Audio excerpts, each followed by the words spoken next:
To stifle or to counter? That is a question that not many people think about because they've already made the decision. Why stifle an ability when I could just counter the spell? My goal for this video is to share enough compelling arguments to convince you to try even just one stifle card in even one of your commander decks. Right off the bat, I will mention that I don't think stifle effects and counter spells need to be mutually exclusive, meaning you include one as a replacement for the other. Aside from the actual card counterspell, most of the top played counterspells in the format are directed to stop non-creature spells, whereas stifle effects counter abilities of creatures and permanents. Unless, you're up against Lightning Storm and want to stifle this instance activated ability, lol. Has anyone ever actually seen this card played in the wild? Of the top 10 most played counterspells in Commander, 60% of the spells cannot counter a game-ending creature threat, like Craterhoof Behemoth, Grey Merchant of Asphodel, or Thassa's Oracle. Counterspell, Arcane Denial, Mana Drain, and Force of Will are the 4 in the top 10 that will help, but one of those costs $40 and the other is $55. Many of the other top played counterspells outside of the top 10 face the same issue, like Flusterstorm, Muddle the Mixture, Dispel, Spell Pierce, and Unwind. I'm not saying, to play stifle effects instead of counterspells, but rather I'm advocating to play them in conjunction with them, especially if your meta is full of threats that are permanents or creatures. If people are always winning with instants and sorceries, then yeah, stick with those other options I mentioned unless it's getting amplified from an ability from a permanent. The second point I will make is that oftentimes the threat isn't the spell itself, but rather the effect that it triggers. The first example of this is Cascade. Anyone who has ever played against or with a Maelstrom Wanderer deck knows they really don't care if their commander gets countered. Their deck wants to cast their commander as much as it can to try and get up to 14 additional mana's worth of spells. In this case, I love playing what I think is one of the most underrated counterspells, and that is Whirlwind Denial. This is kind of best of both worlds because it can counter the commander itself and the 2 Cascade triggers, whereas a regular counterspell would only counter Maelstrom Wanderer and give them the 2 Cascade triggers.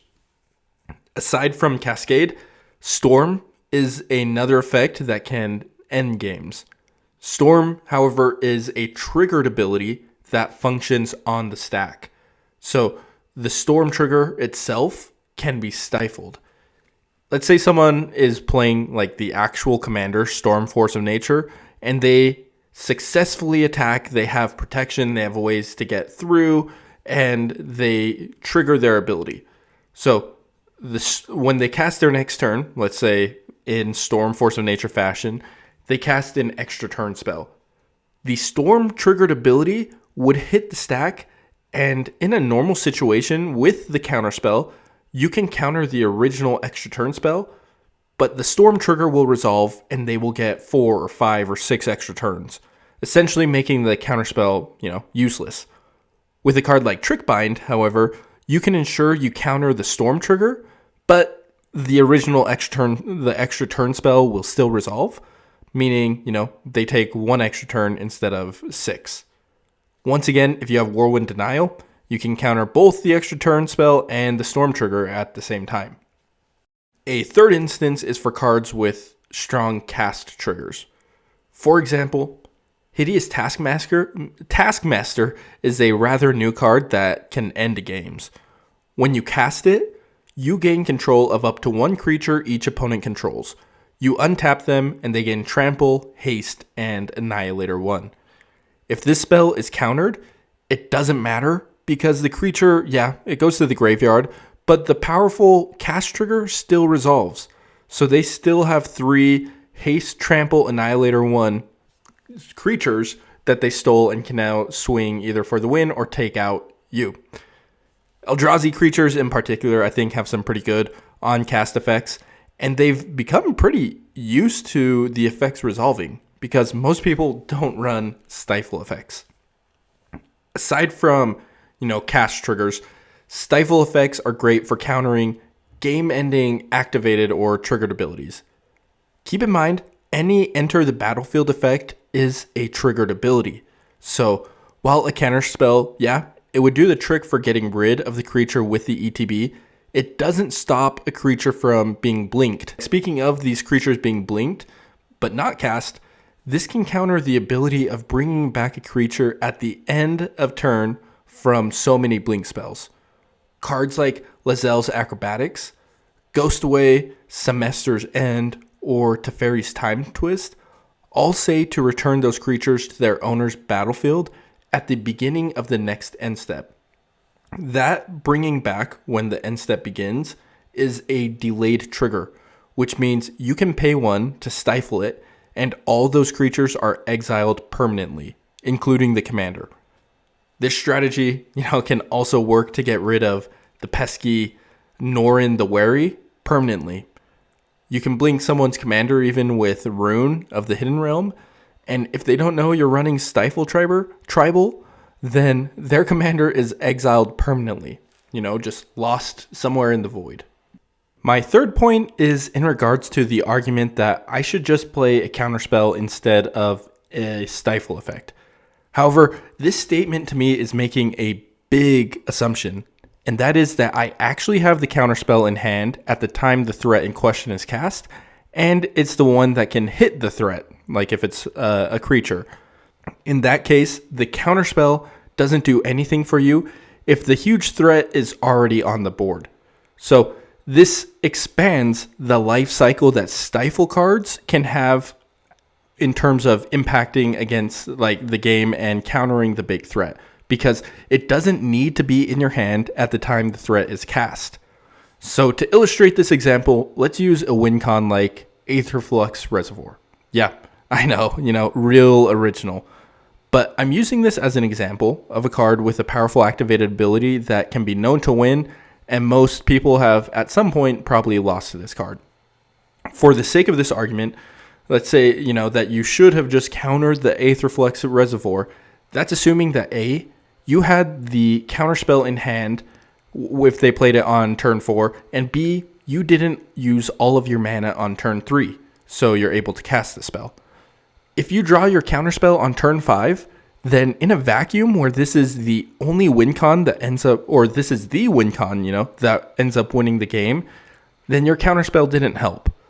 If you draw your Stifle card on turn 5, however, you can use that on any other turn in the game because it wasn't required to be in your hand at the time the threat was cast.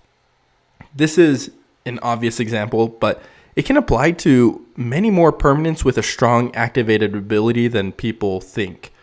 A Busted Planeswalker, Gitrog Ravenous Ride, who just saddled a 10/10 and wants to use the triggered ability to sacrifice a creature.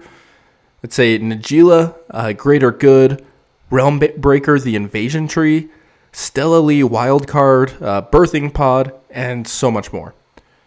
The best part is the activation cost is still paid, even if it gets stifled. So the Galta is still sacrificed to Greater Good, or the player still takes 50 damage from Aetherflux Reservoir, or the Atali Primal Conqueror player is still out 10 mana for activating the ability.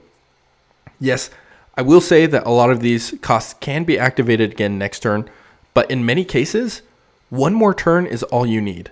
Or that was their one big chance, they were waiting for.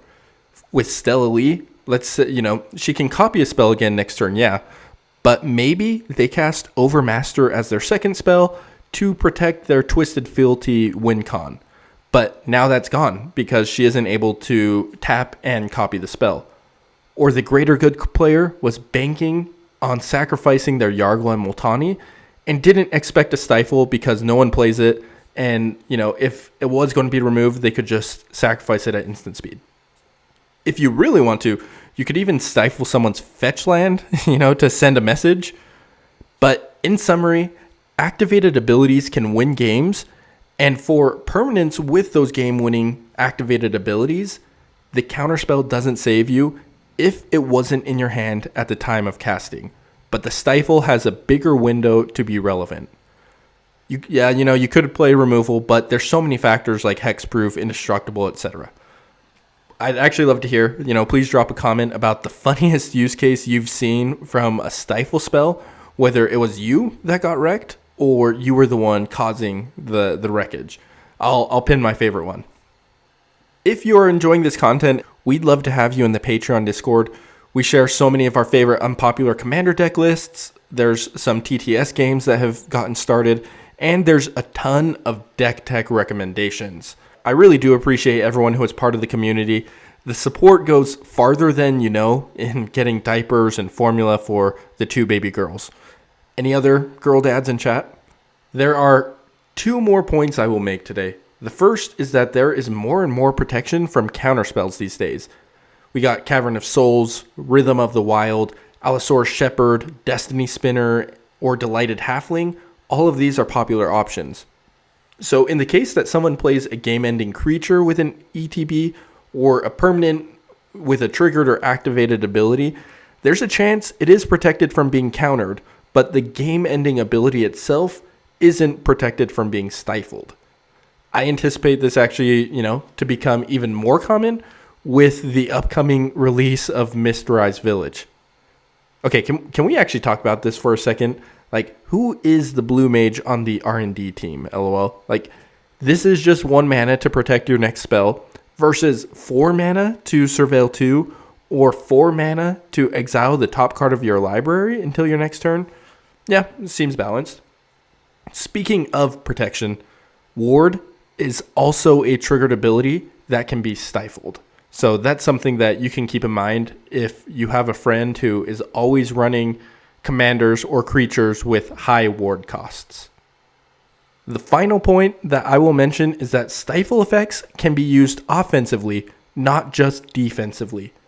You can use Stifle effects to counter the delayed triggered abilities of cards you cast. For example, you can play Last Chance. At the end of the next turn's end step, this delayed triggered ability will enter the stack, which you can stifle. So depending on the Stifle card you used, if it's actually just Stifle, that was a 3 mana extra turn spell.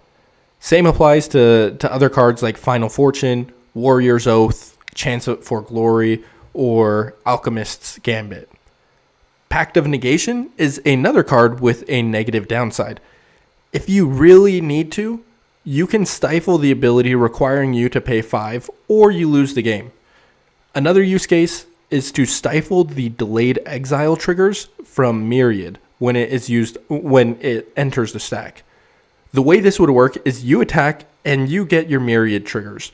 At the end of combat, the Myriad trigger that requires you to exile the copies go onto the stack. You can then stifle that trigger, which will let you keep the Myriad copies. The best part about this is that happens after combat damage has been dealt. So your opponent is still hurt and you get to keep those tokens. Are there any other offensive use cases for Stifle that you have in mind that I didn't mention? If you're interested in playing some cards like Stifle with Stifle effects, here are some cards you can check out. Tishana Tidebender, Urtai Resurrected, Summary Dismissal. Trick Bind is nice because it makes sure it doesn't get countered and they can't repeat it this turn. Adric Mathematical Genius, Repudiate, Tail's End, Disallow, Whirlwind Denial, Void Slime, Nimble Obstructionist, Green Slime, or Deny the Witch if you are in an Esper token deck. Well, that's all that I have today. I'd love to hear your thoughts on what I shared, whether you agree or disagree. I actually respond to all comments, except for some reason I will say, YouTube doesn't give me visibility into replied messages, so sometimes I won't respond there. If you made it this far, I appreciate you for being here. Thanks so much, everyone, and I'll see you next time.